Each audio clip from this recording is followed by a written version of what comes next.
I'm now joined in studio by Dr. Alex Mashilo, who is the spokesperson of the South African Communist Party. Thanks very much, Mr. Mashilo, for joining us. The Public Protector has found that President Ramaphosa misled Parliament. She's found that he violated the Executive Ethics Code, and she has come out with some remedial action that she's referred to Parliament. And on top of that, she believes that perhaps the 500,000 rand that was donated to his election campaign is probably the proceeds of money laundering. What are your thoughts on her findings? Firstly, like the President, we have not seen the report. We have not read it.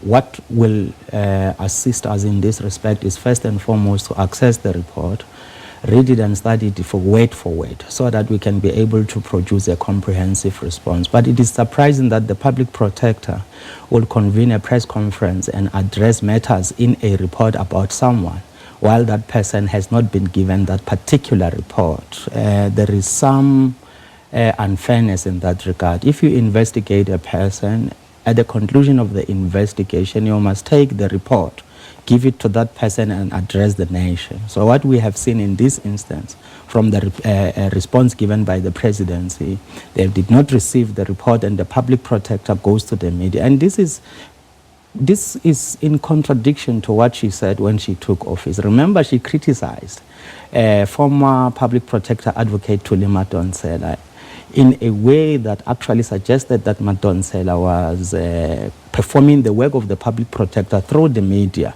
So we see something that is, in fact, that could in fact be worse, but this requires some verification going back. As the SACP, we have noted the statements made at that press briefing and the fact that we have not accessed the report. But the question is a negative finding against the President by Advocate Busisiwe Mkhwebane really surprising? Because this is not the start of the investigation. This is where things have ended, and it was very clear all along that this investigation is tending towards a negative finding. All right, and the point that you make about the Public Protector going to the public before giving the news to the person that she's investigated. I understand that even Pravin Gordhan's team also complained about a similar thing, that they heard about it in the media and not receiving the documents first of all. And then the DA, of course, we heard the clip, Musi Maimane, basically saying that a special ad hoc committee must be established to deal with this issue and basically find out what sanction they can provide to discipline the president for having violated the Executive's Code, the Executive Ethics Code. What are your thoughts around that? Because without trying to make assumptions about the motivation behind the reasoning and the decision of the Public Protector, obviously the law must be seen to be observed and the president mustn't be seen to be above the law if indeed he did something wrong. There are several problems with what the DA has said. I will return to that. But let's go back to the point we were making. Remember that there are court judgments that found that Busisiwe Mkhwebane acted unconstitutionally, unlawfully, ultra vires, meaning without a legal standing, in the matters that were before the court at the time, and that she gave a response. In the Reserve Bank matter, she prescribed a waiting to Parliament to amend the Constitution, which was completely unlawful. And when she was asked by the court, why did you do this? She said that this is a mere recommendation. And two court judgments said to us as a nation that we have a Public Protector who acted disingenuously. Is this the person we would really like to remain in that function, right? So let's come back to what Musi. By the way, it is these court judgments, these damning court findings against the incumbent Public Protector that led to the SACP making the call we have made that Parliament must hold an inquiry into her fitness to hold office. Right now, and of course, this thing of making announcement about other people without giving them reports first adds to that. It compounds the situation. Let's look at what the DA is saying. They are saying the president violated the Powers and Privileges Act, which applies to MPs, and he is not an MP. How do you violate a law that does not apply to you? That is illogical. It does not make sense.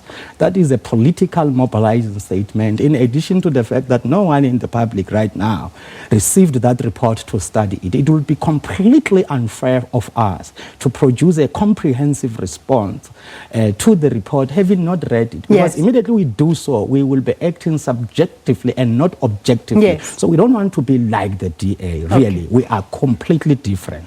We're running out of time, but I must ask you this. Of course, you were there supporting the Ahmed Kathrada Foundation, where it was announced that there's going to be a rally on Sunday to defend democracy. Why now, and where is it happening?